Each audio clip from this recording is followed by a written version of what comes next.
Pues la economía y la salud han tenido que ir conviviendo durante todo este tiempo. Precisamente en clave económica les contamos que Canarias crecerá este año más que el resto del Estado, incluso más que la zona euro, un 6,3%. Eso según las cifras que maneja la patronal tinerfeña. Sin embargo, las previsiones del Banco de España para el resto del país hablan de un crecimiento menor en esos puntos al que se pensaba que habría. En la media del Estado un 4,5%. Si bajamos esas cifras macroeconómicas al terreno, a nuestro día a día, eso tiene una serie de implicaciones. Para saber cuáles son, vamos a hablar, ya nos acompaña aquí en plató José Carlos Francisco, presidente de la COE de Tenerife. Buenos días. ¿Qué tal? Muy buenos días. Bueno, pues todos esos datos que a veces son un poco difíciles de comprender, ¿cómo se traducen en el día a día de los canarios? Bueno, básicamente las previsiones que nosotros hemos dado son que para el próximo año el crecimiento de Canarias es un poquito mayor que la media española, pero tampoco hay que echar las campanas al vuelo porque eso es resultado de que nuestra caída en el año 20 fue superior. Canarias cayó un 18% el PIB, la producción de bienes y servicios, y en España, en el resto de España cayó más o menos un 10%. Luego es lógico que la recuperación sea más importante en Canarias que en la península porque tenemos más camino por recorrer. En cuanto a lo que significa, en primer lugar significa que el crecimiento va a ser menor del que habíamos esperado casi todos los analistas, ¿no? ¿Y eso por qué? Pues probablemente porque primero esta segunda ola de Omicron no la esperábamos hace 4 o 5 meses, certidumbre sobre conflictos internacionales como Rusia, el conflicto entre Rusia y Ucrania, porque la inflación no parece, o sea, la subida de precios no parece que vaya a ser un fenómeno de este año que pasó, sino que también nos va a afectar el año que viene y eso tiene sus riesgos. En fin, que hay elementos de tipo externo que han hecho que las previsiones de incremento se bajen un poquito. Pero afortunadamente los niveles de empleo se han recuperado, aunque es mucho empleo público, y eso nos da un poquito de calma, ¿no? 110.500 casos, habla usted de empleo, 110.500 empleos nuevos en 2021, un 13% más. ¿Qué valoración hacen ustedes de esas cifras de la ETA? Bueno, en principio la cifra es hasta sorprendente, ¿no? O sea, el empleo se ha comportado mejor que el PIB, que el crecimiento, ¿no? Esto es casi una cosa nueva, en otras crisis era al revés, el empleo se comportaba aún peor que el crecimiento. En esta ocasión no ha sido así.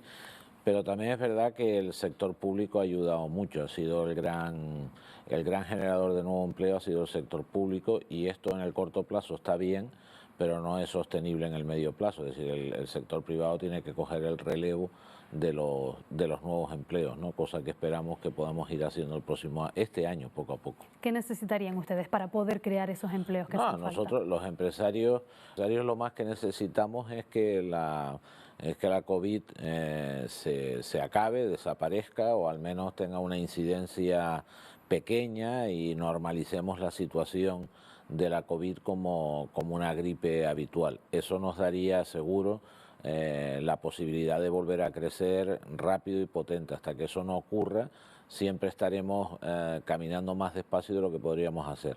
O sea, ese es el primer tema. Y luego, obviamente, los empresarios necesitan tranquilidad, paz, certidumbre. Y bueno, estamos en unos momentos justamente de incertidumbre, y los elementos que comenté antes de las tensiones, ya no solo de Rusia, Ucrania con la Unión Europea, sino las de Estados Unidos con China, que están pues provocándonos problemas en las cadenas de suministro. Y eso lo notamos aquí, especialmente en Canarias estamos notando un incremento de los precios del transporte, de los tremendos, y unos retrasos que llevábamos muchísimos años sin vivir en la provisión de fondos normales, ¿no? Creo que cualquiera que haya comprado un coche este año o pretendido comprarlo, pues a lo mejor lo está esperando todavía, ¿no? Es decir, que las cadenas de suministros han sufrido importantes, tiene mucho que ver con la guerra como han dicho, la Segunda Guerra Fría de China y Estados Unidos ahora, ¿no? ¿Qué sector diría usted que ha logrado sortear mejor esta sexta ola? La última ola. No, yo creo que los sectores que siempre han llevado peor la COVID son los que dependen de la movilidad y de la socialización de las personas. O sea, bares, restaurantes, por supuesto hoteles, sector del transporte. en general, transporte aéreo en particular, son los que más yo creo que han sufrido los problemas del COVID y son los que más sufrirán en el futuro esos problemas si continúa la pandemia, ¿no? Que esperemos que termine pronto. Yo tengo la esperanza, y no solo la esperanza, sino con datos objetivos, de que vaya menguando y por consiguiente la movilidad se vuelva a normalizar y la socialización también, y eso hará que estos sectores que han sufrido mucho pues vuelvan un poquito a reverdecer, ¿no? Bueno, en los próximos días se van a volver a sentar en una mesa patronal, sindicatos y gobierno para abordar una nueva subida del salario mínimo. ¿Qué planteamiento van a llevar ustedes? ¿Estarían dispuestos a ese nuevo incremento? Bueno, ya el anterior se hizo sin el apoyo de los empresarios. No, realmente es que el salario mínimo interprofesional, el resto de salarios lo fijamos entre los sindicatos y los empresarios en las negociaciones colectivas. Es decir, el salario de los técnicos que están aquí pues se fijan en el convenio colectivo con la Televisión Canaria, pero el mínimo es el Estado quien por ley lo fija. Es verdad que a veces hay consultas para tratar de consensuar, etcétera, pero efectivamente las últimas veces lo ha hecho el gobierno, porque nosotros no hemos estado de acuerdo con las subidas, ¿no? Probablemente vaya a ocurrir lo mismo. El salario mínimo interprofesional no creo que nos vayamos a poner de acuerdo y será el Estado el que lo suba, y está hablando de ir en torno a los 1.000 euros mensual por 14 pagas, o sea, 14.000 euros, ese es el objetivo que tiene el gobierno. A nosotros nos preocupa, sobre todo en Canarias. ¿Por qué? Porque Canarias es una de las comunidades autónomas donde más personas trabajan a salario mínimo o vinculado al salario mínimo. Es decir, hay mucho convenio colectivo que dice, bueno, pues usted en su puesto de trabajo tal, ganará un 15% más que el salario mínimo. Entonces, cuando el salario mínimo sube, pues todas esas categorías suben.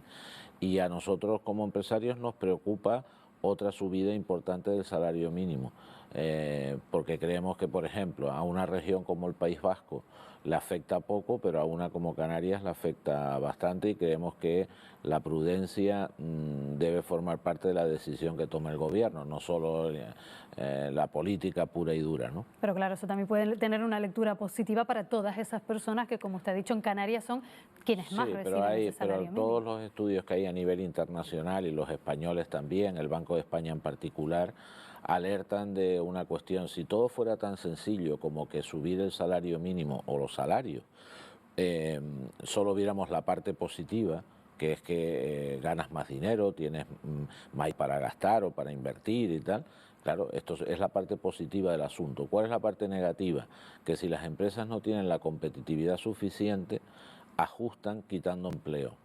Y esa es la parte negativa de la subida. Entonces ya el Banco de España ha alertado en varias ocasiones, con estudios bastante profundos, de que una subida del salario mínimo otra vez tendrá repercusiones en el nivel de empleo. Y eso es lo que también nos tiene que preocupar. O sea, esto tiene dos partes, ¿no?